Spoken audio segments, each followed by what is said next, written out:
Maswerteng hapon po mga ka-STL natin sa Pangasinan. Narito na po ang mga numerong nanalo sa STL Pangasinan ngayong hapon ito. August 25, 2026, 5 p.m. Second row result. Yan, nakikita nyo na po ngayon sa screen ng yung cellphone ang mga numerong nanalo sa STL Pangasinan. In exact order po yan.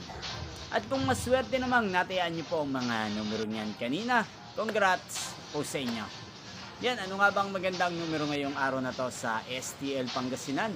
Para po sa akin, ang kursunado ko pong mga numero ngayong araw na to, ang numero 23 at numero 5. At ang pangalawang kombinasyon na bet ko sa Pangasinan, yung numero 25 at numero 32. Sana ang mga yan ay manalo po sa third draw. Madin man po sa dalawang kombinasyon na ibinigay ko ngayon lang. Niyo pong napanood ang resulta ng STL Pangasinan sa channel na to, Roderick Hernandez TV. Muli niyo pong mapapanood ang resulta nito para sa third draw mamayang 8:45 p.m. dito po sa channel na to. Thank you for watching.